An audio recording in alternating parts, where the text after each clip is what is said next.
yang harus kita perhatikan nomor satu setelah baginda Nabi. Urusan baginda Nabi adalah urusan kecintaan dengan Nabi, akan kita bahas dalam bahasan khusus. Akan tapi kita niatkan bahwa apa yang kita lakukan saat ini dalam irama kecintaan kita kepada baginda Nabi sallallahu alaihi wasallam. Tapi yang kami maksud adalah orang yang saat ini bersama kita, yang sering kita bertemu dengan mereka. Yang paling penting untuk Anda perhatikan adalah yang Allah sebutkan dalam Al-Quran, wa qadha rabbuka alla ta'budu illa iyyah wa bil walidaini ihsana. Urusan pengabdianmu kepada Allah adalah nomor satu. Kepada hamba Allah, wa bil walidaini ihsana. Kalau kepada Allah sang pencipta, ya jelas Allah. Akan tapi kepada hamba Allah adalah dengan wa bil walidaini ihsana, kedua orang tua. Lintaskan di mata Anda, di hati Anda wajah orang tua Anda. Ingat hai hamba Allah,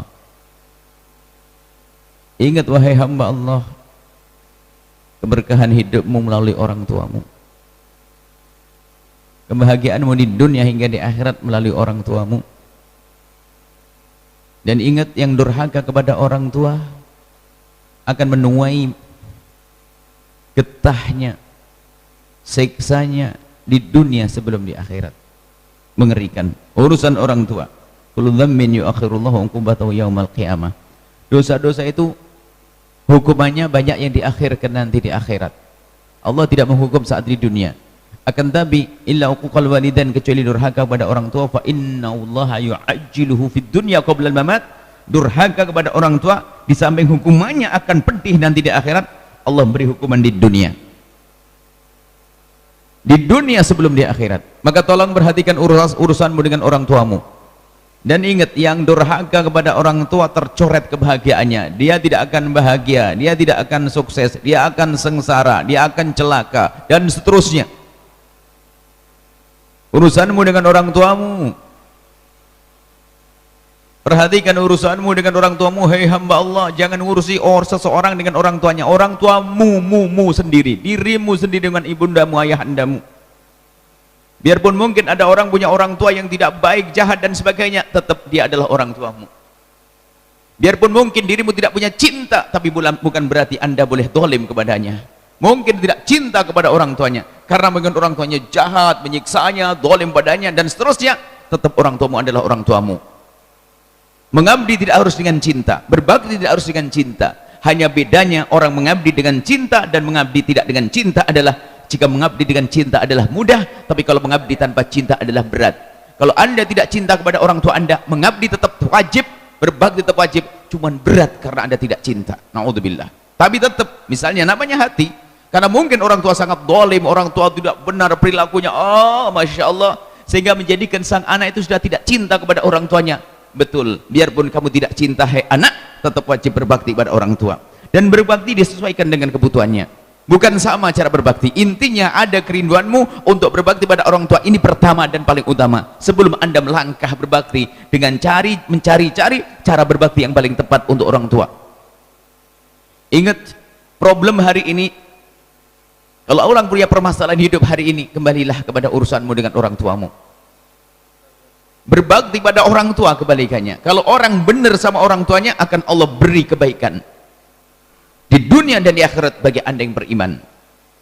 Berbakti pada orang tua akan Allah berikan balasan, biarpun orang kafir sekalipun. Cuman kalau orang tidak beriman hanya di dunia. Ingat, kalau Anda menemukan orang yang tidak beriman, orang non muslim misalnya, kok baik sama bapak ibunya, tunggu, dia akan menuai kebaikan, tapi di dunia saja, tidak ada di akhirat. Biarpun dia tidak sujud, biarpun tidak percaya kepada Allah, karena dia telah baik sama orang tuanya, maka Allah akan berikan kebaikan di dunia saja, karena dia tidak beriman. Tapi Anda ahli iman, Allah akan beri kepada Anda kebaikan di dunia dan kebaikan di akhirat.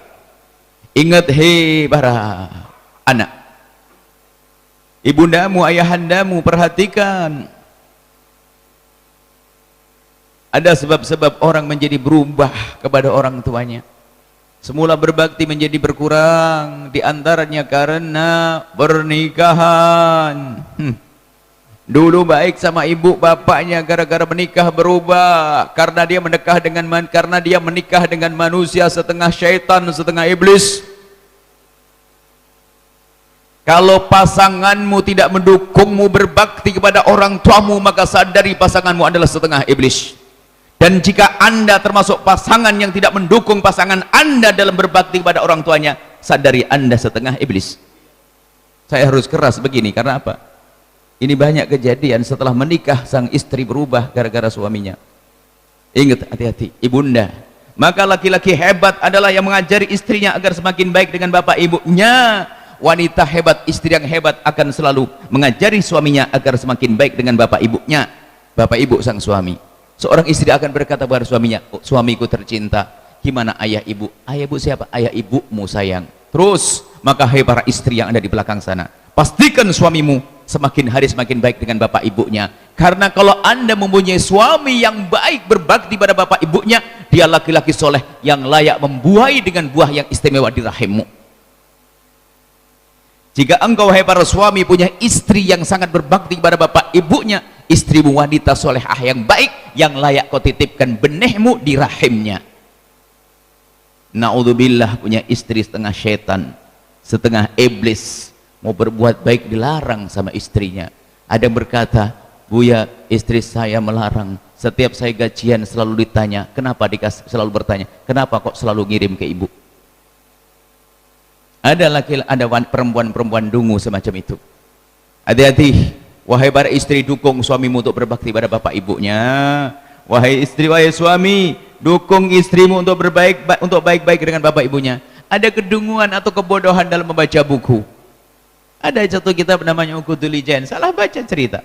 Padahal ceritanya juga enggak begitu. Cuman dia salah memahami sehingga seorang istri kalau sudah dinikahi oleh seorang laki-laki sudah tidak boleh ngapa-ngapain. Sudah aku miliki, enggak boleh ke rumahmu, enggak boleh ke rumah bapakmu, enggak boleh ketemu ibumu. Di samping laki-laki itu dungu, dia bebel, dia salah baca. Alangkah bodohnya anda jika anda punya istri tidak berbakti terus masih anda anggap baik. Kalau dengan ibunya saja tidak berbakti, kepada anda pun bakal tidak berbakti. Ketahuilah hai para suami yang soleh, jika istrimu dengan bapak ibunya saja nggak tahu diri, nggak tahu budi, anda ini baru dikenal setelah pernikahan. Anda bisa ditendang suatu ketika nanti. Pendidikan penting ini. Jadilah pasangan kita yang saling mendukung untuk berbuat baik pada orang tua. Durhaka kepada orang tua mengerikan, mengerikan, menjadi sebab kesengsaraan. Seorang suami datang kepada kami dan berkata, Buya, gimana hukumnya kalau saya membantu ibu saya tanpa sepengetahuan istri saya? Saya tanya, memang istrimu sudah kau kasih nafkah? Sudah, Buya. Duit siapa? Duit saya, Buya. Jika itu duitmu kau bagi-bagi ke siapa saja boleh, apalagi kepada ibumu sendiri. Dia mengelus dada berkata, Alhamdulillah. Cuman saya tangkap masalah lain. Lalu kami bertanya, Pak, cuman saya mau tanya, kenapa Buya? Memangnya kenapa istrimu kalau tahu kamu mengirim uang kepada ibumu sendiri? Dia sambil mengangkat dada berkata, Buya, pernah ketahuan sekali marah yang gak kira-kira. Dalam hati saya, istrimu adalah iblis pakai kerudung. Hati-hati yang merasa iblis pakai kerudung, segera tobat. Segera tobat. Mengerikan. Dan itu tidak menumbuhkan cinta sebetulnya. Kalau orang pandai mengerti dalam cinta, ada strategi cinta. Strategi cinta itu bukan menuntut akan, tapi begini bunyinya, baik-baiklah dengan orang yang dicintai oleh orang yang kau cintai, maka sesungguhnya orang yang kau cintai akan semakin cinta kepadamu. Hai orang cerdas, jika engkau seorang istri mengetahui suamimu sangat cinta kepada ibunya, kok tiba-tiba anda tingkatkan pengabdian anda kepada ibunya, maka yang jatuh cinta suamimu kepada dirimu, hai istri yang solehah. Ini orang cerdas. Maka yang melarang suaminya berbuat baik adalah orang bodoh, dungu, tidak ngerti strategi cinta, dan mungkin dia tidak pernah punya cinta atau tidak ngerti bagaimana bercinta. Bayangkan diri anda sendiri, wahai istri yang soleha. Anda belum berpikir tentang mengirim hadiah lebaran buat ibunda dan ayahanda anda, tiba-tiba suami anda sudah menyiapkan bingkisan besar untuk dikirim kepada ibunda anda dan ayahanda. Apa rasa yang ada di hati anda? Coba. Kita perlu cerdas dalam bercinta. Kita perlu serius di dalam masalah ini, karena banyak orang durhaka kepada ibunya. Bahkan kadang ini orang durhaka kepada orang tua, lebih peduli peduli kepada orang yang nolongnya di rantau. Kan orang pergi merantau cari kerjaan, kemudian ditampung oleh satu orang. Bagus kita membalas kebaikan orang tersebut. Hal jazaul ihsan ilal ihsan. Memang kita diajarkan kalau ada orang berbuat baik kita balas dengan kebaikan, iya. Akan tapi kadang orang tua dijadikan nomor ke-20, seolah-olah orang tuanya nggak punya jasa, nggak punya bakti. Ingat, hei hamba Allah, sadari dirimu, insya Allah ini ahli surga semuanya, istrinya insya Allah solehah semuanya, dan anda yang di belakang suamimu soleh semuanya. Dan tolong menolong dalam berbakti pada orang tua, istimewa nanti. Hati-hati neraka dalam durhaka ini.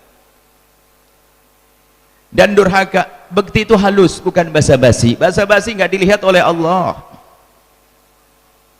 Berbakti itu halus. Kita tidak akan mampu membalas jasa orang tua. Kami kembali bahasanya, biarpun anda tidak cinta, naudzubillah, mungkin kita tidak begitu cinta kepada orang tua karena mungkin ketidakbaikan orang tua, tapi bukan berarti anda tidak berbakti. Berbakti tetap. Orang tua adalah orang tuamu. Mungkin ada orang yang merasa dibuang oleh orang tuanya, bahkan dengar berita bahwasanya dulu saya itu hampir mau digugurkan ataupun dibunuh oleh orang tua, sehingga tertanam benci dan dendam pada orang tua. Nggak boleh. Orang tua adalah tetap orang tua, dan berbakti itu halus, durhaka juga halus. Berbakti itu adalah dari dalam kalbu, bukan basa-basi. Kalau basa-basi tidak diterima oleh Allah. Ada orang kalau di depan orang tampak lemah lembut dengan ibunya, karena dia seorang direktur yang paling lembut, paling supel, sehingga dia pengen terlihat di depan karyawannya atau di media, karena dia senang bermain di media. Tampak dia baik sama ibu bapaknya, ternyata sampai di rumah ibunya juga dibentak-bentak, nggak pernah nyiapkan apapun untuk ibunya, hanya action saja, basa-basi, nggak diterima oleh Allah. Akan tapi bakti yang sesungguhnya adalah dari hati. Dari hati. Durhaka juga halus. Sampai kami kisahkan suatu ketika seorang anak muda, pernah kami kisahkan dan saya ulang-ulang biar mudah dihafal. Seorang anak muda, hei dengar wahai para anak, seorang anak muda, anak SMP, umur anak-anak umur berapa? Umur 15, 13, 14. Anak SMP suatu ketika berangkat sekolah. Ceritanya lagi makan di rumahnya, lagi makan pagi-pagi. Kebiasaan di kampung itu kalau mau sekolah itu disamperin oleh kawannya. Saya masih ingat, ting ting ting ting ting itu diingeti, ayo berangkat. Akhirnya bareng-bareng berangkat ke sekolah. Sekolahnya 1 kilo 2 kilo. Rupanya sang anak muda ini, anak SMP ini lagi makan, kawannya nyamperin, hehe cepet kesiangan, ayo cepet kesiangan. Karena dibilang begitu mah dia buru-buru. Dia makannya dipercepat, setelah itu cuci tangan, ambil tas, salim kepada ibundanya, dicium tangan ibundanya, langsung pergi ngambil sepeda, ngebut naik sepeda. Sampai di sekolahan, rupanya sang anak tersebut balik lagi. Teman-temannya bingung, kenapa kok dia balik lagi, ada apa ya? Tidak lama kemudian sudah balik lagi ke sekolah. Sampai sekolah ditanya, kenapa kamu pulang? Ada yang ketinggalan? Enggak. Terus kenapa kamu pulang? Sudah sampai sini kok tiba-tiba pulang? Enggak, tadi waktu kamu nyamperin aku tuh kan aku lagi makan. Terus ya kamu bilang waktu sudah siang, aku jadi buru-buru sehingga aku makan ngebut, cuci tangan, lalu aku ambil tas. Aku lupa kalau piring tadi belum aku cuci. Aku tidak rela jika piring itu yang mencuci adalah ibundaku. Enggak rela kalau piringnya dicuci ibunya. Hari ini si perempuan bodoh, ibunya nyuci piring, dia habis makan, ma sekalian cuci ya ma. Sekalian ya ma. Tidak punya perasaan, tidak punya hati. Jika itu anda berubahlah ya Allah. Sekarang waktunya kita meraih kebahagiaan dengan berbakti pada orang tua. Sadari diri anda, jangan nengok orang lain yang tidak baik berbakti. Dirimu bagaimana? Ini urusan hati. Kalau dengar sapu berbunyi di tengah malam, anda nggak bisa tidur seharusnya, karena itu pasti ibundamu. Ada seorang anak basa-basi berbaktinya, ibunya nyuci piring di dapur, keledak-keledak mulai tadi bunyi lama, diintip, rupanya piringnya masih tinggi. Setelah terakhir tinggal 1-2 piring, padahal dia mulai ngintip tadi, main handphone lagi, ngintip lagi, main handphone lagi. Setelah piring mulai habis, baru keluar, aduh mama kenapa tidak dikasih tahu teteh, biar teteh yang nyuci piring. Pendusta, pura-pura basa-basi, nggak berguna baktimu. Alangkah banyaknya anak basa-basi begini. Berbakti karena Allah. Pahami makna ini. Nggak berlaku di basa-basi. Kalau basa-basi itu nanti modelnya manusia yang kelihatannya berbakti pada orang tuanya, nolong orang tuanya, paling semangat bantu orang tuanya, ternyata yang sakit itu ternyata diam-diam dia nunggu agar sertifikat toko itu ganti atas nama dia. Kebusukan hatinya, basa-basinya tidak diterima. Hati-hati, mungkin sekali ini semuanya terjadi.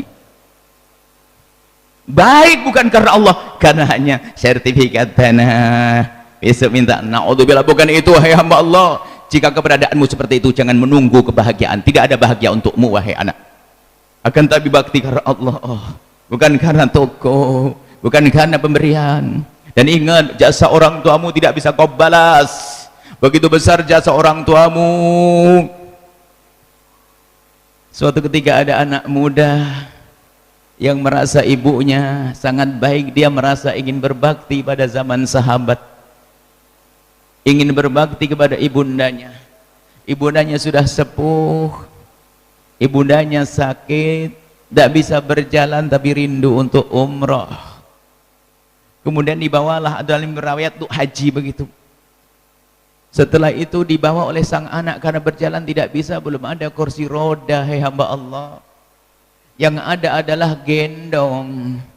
Ibunya digendong, tawaf digendong, sa'i digendong. Sayyidina Abdullah bin Umar, imam ulamanya zaman itu, anaknya Sayyidina Umar bin Khattab. Sayyidina Abdullah bin Umar melihat, hebat betul itu anak muda menggendong. Kalau dulu kan yang umrah belum banyak seperti ribuan hari ini.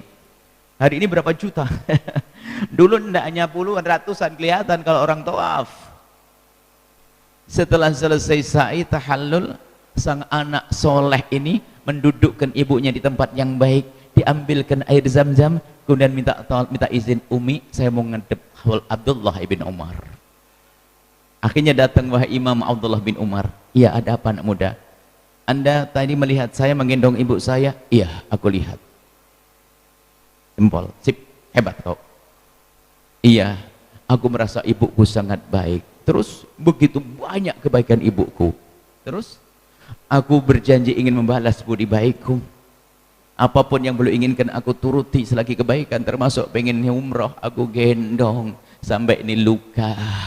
Ini luka leherku, hai Abdullah bin Umar. Apakah yang aku lakukan ini sudah hadapannya? Di saat itu orok yang masih merah, kapan mulai gede? Kapan mulai buka mata? Kapan mulai bisa tengkurap? Kapan mulai bisa merangkak? Kapan bisa berjalan? Kapan terus seorang ibu di saat menggendong anaknya, harapannya adalah kapan anaknya berkembang dan berkembang. Itulah seorang ibu. Akan tapi lihat wahai anak muda, jika seorang anak menggendong ibunya, banyak di antara mereka yang di dalam hatinya terbetik, terlintas, kapan ibuku meninggal dunia.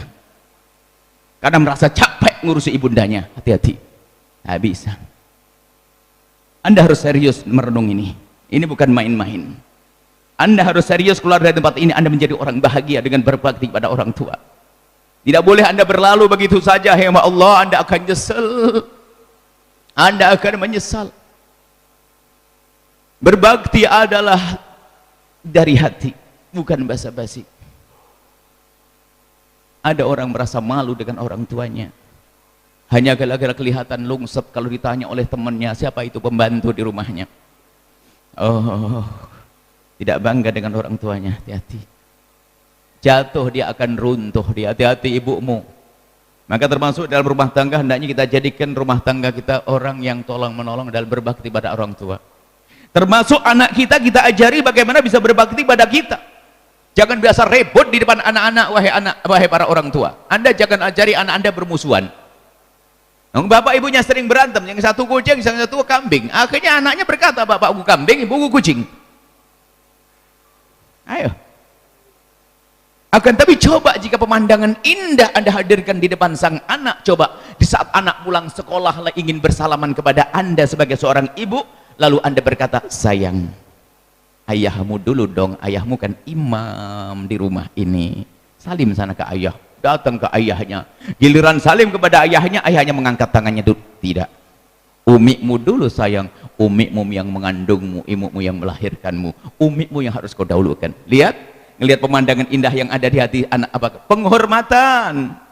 Dia berpikir dalam hatinya sudah kebaca. Biarpun anak kecil ngerti, ibuku menghargai ayahku, ayahku menghargai ibuku. Allah.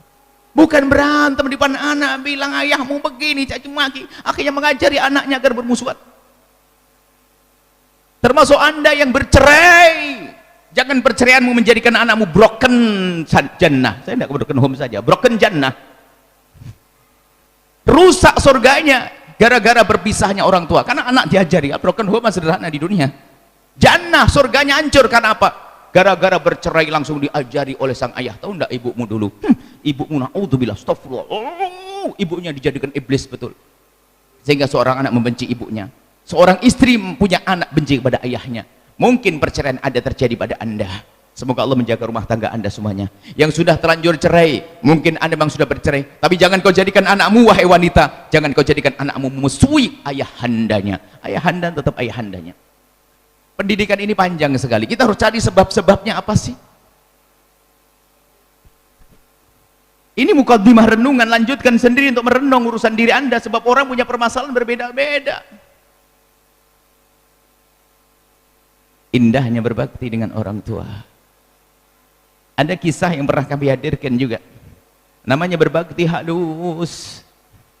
Tadi ada orang baik sama orang tuanya, ternyata dia pengen sertifikat tokonya agar ganti atas nama dia. Ada model begitu,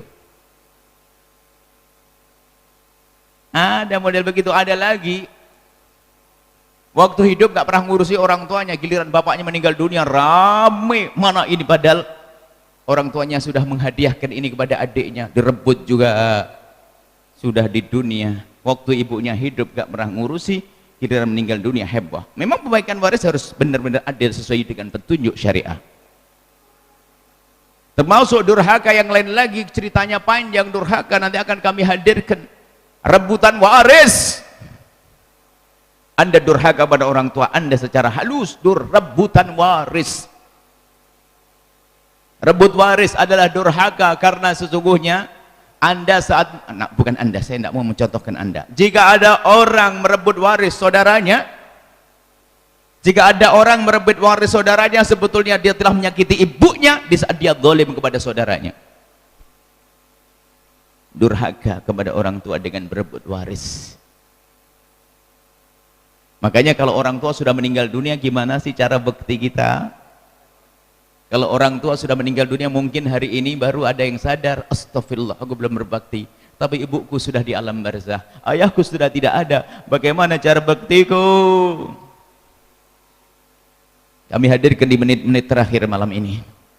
Bagaimana cara baktiku kepada ayahandaku yang sudah tidak ada dan ibundaku yang sudah wafat? Sebelum dilanjutkan, kami lanjutkan. Pokoknya ilmu adalah untukku, jangan berkata untuk orang lain, aku yang mendengar. Sebab kadang-kadang setelah kami sampaikan, dia mikir, saudaraku begitu bu ya, nggak bekti sama ibu. Bukan saudaramu, dirimu dulu, jangan mikir saudaramu, dirimu, kamu. Anda. Kita sering di saat mendapatkan petuah yang kebayang orang lain, bukan dirinya sendiri, seolah diri yang nggak perlu lagi mendapatkan petuah. Sekarang bayangin diri Anda yang seorang tuanya sudah meninggal dunia. Kemudian Anda merasa kurang berbakti, dan harus dong merasa kurang berbakti, harus merasa kurang berbakti. Atau bahkan ada yang merasa sering durhaka kepada orang tua saat di masa-masa lalunya. Adakah kesempatan bagiku untuk berbakti kepada ibundaku yang telah wafat atau ayahandaku yang telah wafat? Ada. Allah Maha Kasih membuat pintu, telah menghadirkan pintu untuk Anda bagi yang ingin berbakti pada orang tua yang telah meninggal dunia. Pertama, pastikan di saat Anda berdoa, pastikan orang tua Anda bawa dalam doa. Sebab saat ini yang sangat dinanti oleh orang tua adalah doa. Anda mau transfer apa? Doa. Walad soleh yad'ulah, anak soleh yang mendoakan. Jadi doa itu yang dinanti. Doa itu kalau seandainya kita sama-sama hidup, transfer bantuan segala macam itu ya doa. Maka lihat, alangkah banyaknya orang berdoa tapi ibunya ditinggal. Kenapa? Ya karena enggak sambung hati dengan orang tua. Kok bisa ibunya ditinggal? Dia berdoa, ya Allah semoga anak-anakku soleh, ya semoga rumah tanggaku baik, ya Allah semoga rizkiku banyak, ya Allah semoga banyak doanya. Ibunya di mana? Maka dalam zikir yang kami hadirkan ada beberapa fatihah. Ada fatihah pertama, kedua, ketiga, itu harus para santri membacanya. Yang pertama adalah untuk baginda Nabi dan keluarganya, yang kedua adalah untuk orang yang telah meninggal dunia. dimulai dari orang yang paling dekat dengan kita nanti, guru orang tua kita, supaya kita tidak lupa. Kita sering lupa kalau tidak dibuat begitu. Baru yang ketiga untuk orang tua yang masih hidup, agar kita ingat mendoakan orang tua kita. Ingat mendoakan orang tua. Yang pertama, kalau orang tua telah meninggal dunia, jangan lupa Anda mendoakan doa-doa. Padahal doa untuk orang tua itu sedikit seperti yang diajarkan dalam Al-Quran, diajarkan Nabi. Allahumma firlahu warhamhu. Ya Allah, berikan pengampunan kepadanya dan kasih sayangmu ya Allah. Allahumma firlah. Kalau tidak pakai Allahumma firlah warhamha, itu kalau tidak pakai bahasa Indonesia, Allah Maha Tahu.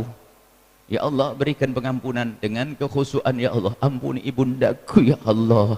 Berikan kasih sayangmu. Kalau sudah diampuni dan diberi kasih sayang, apa yang kurang? Yang pertama, mendoakan. Jangan sampai Anda lupa mendoakan dalam setiap saat Anda berdoa. Kapan Anda berdoa, bawa orang tua, dan doa untuk orang tua nggak repot. Yang kedua adalah,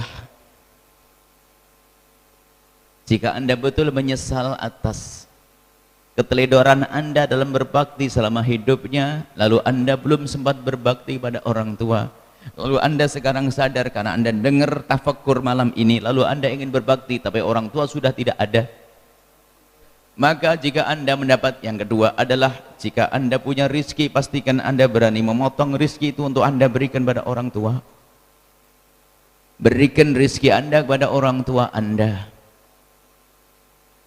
Ingat orang tua dengan rizki yang Allah berikan kepadamu. Mungkin kalau orang punya gaji 1 juta per bulan, jangan sampai kita lupa memotong, biarpun 1 juta. Apakah kita potong 10 ribu, 20 ribu, sesuai dengan kecintaan dan kerinduan Anda. Kalau seandainya orang tua Anda bangun minta duit, minta gaji Anda yang 1 juta, Anda kasih berapa kira-kira? Anda jangan menjawab, akan tapi perlu bukti. Ada sebagian ngomong, saya kasih 500. Jangan bohong, kalau beneran hidup apakah betul kau kasih? Kita perlu keseriusan. Orang mengatakan gajimu 1 juta, kalau ibu Unyu minta yang dikubur itu kau kasih berapa? Saya kasih semuanya. Jangan bohong, ngomong mah enak. Kenapa berani ngomong begitu? Karena tahu ibunya sudah wafat. Kalau hidup belum tentu berani ngomong begitu. Sekarang perlu keseriusan. Berapa Anda kasih? Berapa Anda, wahai anak yang menyesal, Anda akan kasih ibumu? Transfer uang itu. Beliau punya rekening banyak di mana-mana. Namanya pesantren, namanya masjid, kirim. Fakir miskin. Jadi pastikan Anda memotong. Kapan Anda dapat rezeki, langsung ingat ibuku ya Allah. Ini untuk ibuku cerih payahku. Ibuku nyekolahkan aku sampai aku bisa dapat kerjaan. Ya Allah, ini untuk ibuku ya Allah. Untuk ayahku ya Allah. Anda titipkan pesantren. Titipkan untuk fakir miskin, titipkan ke masjid. Maka kami himbau kepada siapapun yang bisa berderma, jangan lupa melintaskan panjatan doa untuk orang tua. Maksudnya begini, niatnya untuk orang tua. Saya bersedekah 1 juta ke masjid ini. Saya bersedekah berderma 1 juta ke pesantren. Saya kalau sedekah begini, saya dapat pahala. Cuman kalau saya niatkan, ya Allah, sampaikan pahala sedekahku ini kepada ibundaku, double pahalanya. Pahala sedekah utuh, pahala untuk orang tua, pahala ingatmu kepada orang tua. Allah. Lihat, kalau saya masukkan uang sendiri, ya saya dapat, alhamdulillah, istimewa. Tapi kalau Anda niatkan, ya Allah, untuk ibundaku, dapat 3. 1 untuk dirimu utuh, untuk ibundamu utuh, dan ingatmu adalah bekti yang luar biasa, lebih gede dari itu semuanya. Jadi seperti itu. Yang kedua apa tadi? Memotong rizki. Dan Anda harus berani saat ini. Anda bisa membantu musola di rumah kiri kanan Anda, masjid-masjid di kiri kanan Anda. Atau Anda berpikir karena duit Anda pas-pasan, Anda akan berderma untuk ibu Anda sesuatu yang bakal berjalan lama, madrasah di kampung Anda. Karena madrasah untuk belajar orang sholat, sebanyak sholat pahalanya ngalir kepada ibunda Anda. Masjid, sebanyak orang sholat mengalir kepada ibunda Anda. Terus Anda cerdas. Dan kami pun juga tawarkan Al-Bahjah buat program banyak pesantren-pesantren dan seterusnya. Silakan, ayo. Saya punya tanah berapa hektar itu. Saya ingin bangun, saya tanah 5 hektar. 1 hektar saya jual untuk bangun di atasnya. Akan jadi bangunan megah untuk pesantren, mengalir untuk orang tua Anda. Allah, Anda akan bahagia. Nggak bisa tidak, nggak bisa ditawar kebahagiaan itu. Orang kafir saja diberi kebahagiaan oleh Allah. Cuman bedanya orang kafir hanya di dunia. Anda orang beriman diberi dunia akhirat. Yang kedua, potong rezeki. Yang ketiga adalah ini yang kami sebutkan tadi. Min abaril birri silatu di abih. Bekti yang sangat bekti. Yang ketiga, cara bekti pada orang tua yang telah meninggal dunia adalah sambung silaturahmi dengan orang yang dibaikin oleh orang tua. Siapakah yang dibaiki orang tua? Mungkin orang tua kita dulu waktu hidup, menjelang lebaran ngasih hadiah tetangga sarung, yuk kita lanjutkan. Ngasih tetangga mekena, yuk kita lanjutkan. Ngasih tetangga uang, yuk kita lanjutkan. Biarpun mungkin secara nominalnya beda, karena orang tua kita sangat kaya, mungkin kita di bawahnya, tapi lanjutkan. Baik-baik kepada orang yang dibaiki oleh orang tua, itu penting. Sambung silaturahmi. Dan dan orang yang paling dicintai oleh orang tua kita harus tahu dong. Siapakah orang yang paling baik dibaiki oleh orang tua kita? Yang paling dibaiki oleh orang tua kita, dengar dan ingat ini. Yang paling dibaiki oleh orang tua kita adalah anak-anak dari orang tua kita. Siapakah mereka? Anak-anak dari orang tua kita. Siapa mereka? Saudara-saudari kita. Apakah seayah atau seibu, yang penting saudara kita. Itu harus kita perhatikan. Makanya kami sampaikan tadi, kalau orang merebut waris, durhaka kepada orang tuanya. Makanya wahai anak yang paling gede, jika anda sudah tidak punya orang tua, adikmu harus kau anggap sebagai anakmu yang harus kau muliakan dia. Kakakmu kau anggap sebagai ayah. Dia saudara. Makanya berebut waris ini. Baik-baik, makanya perhatikan adikmu, saudaramu. Kalau ada yang berpikir bagaimana mengambil harta saudaranya, langsung hilang bektinya. Daftar sengsara. Coba perebut waris kalau bahagia. Gak ada perebut waris baik. Hancur dia. Lihat aja. Perebut waris hartanya panas karena hartanya. Karena merebut waris itu dosanya 3 sekaligus. Ngambil hak saudaranya, putus tali persaudaraan, ini satu aja cukup masuk neraka. Ngambil hak orang lain, neraka. Putus tali persaudaraan, silaturahmi, neraka. Yang ketiga, durhaka kepada orang tua. Perebut waris. Kadang yang jago rebut waris, kadang yang paling alim, paling pinter, yang paling rajin umroh. Itulah orang masuk neraka lewat Mekah. Hati-hati. Banyak orang semacam ini tertipu, dia umroh waris dia belum dibagi. Dan nanti akan kita bahas secara detail di saat kita membahas tentang nyambung silaturahmi dengan saudara. Ini hanya kami singgung saja. Karena apa? Berbakti itu begitu. Maka anda harus semakin baik dengan saudara. Di saat orang tua telah meninggal dunia. Jika itu adik, anggap dia sebagai anakmu. Jika itu kakak, seperti ibu dan ayah. Banyak renungan tentang berbakti ini. Kadang kita luput. Kalau sebenarnya contoh buahnya. Makanya kami ini pembuka saja. Kami yang ngajak merenung ini hanya membuka. Lanjutkan nanti renungan-renungan kepada orang tua. Harapan kami keluar dari tempat ini, anda menjadi orang yang sangat berbakti pada orang tua anda. Istimewa. Anda bahagia semuanya. Baik, ini adalah jika anda ingin berbakti kepada orang tua yang telah meninggal dunia. Yang masih hidup, Masya Allah, sudah jelas. Ingat hati anda harus sambung dengan orang tua. Insya Allah malam ini malam kita berdamai dengan orang tua. Yang masih punya orang tua, bergegaslah untuk segera sambung bakti pada orang tua. Rumah tanggamu jadi rumah tangga yang tolong-nolong dan berbakti. Dan anak-anak anda, jadikan anak anda menjadi anak yang berbakti dengan berbaik-baiknya anda dengan pasangan. Dan orang tuanya telah meninggal dunia, jangan lupa cara berbaktinya. Pertama adalah jangan lupa mendoakannya. Yang kedua, jika ada rezeki sedekahlah. Ayo, kita punya program pesantren yang besar. Al-Bahjah punya program di mana-mana. Buahnya itu kita pondok di mana-mana, banyak orang seperti itu yang telah dengar suruhan kami. Buya, saya niatkan untuk ayah saya tidak sempat berbakti pada ayah saya memberikan tanah hektaran. Oke, bismillah, untuk dakwah. Kita pengen selamat, kita pengen bahagia di dunia dan bahagia di akhirat.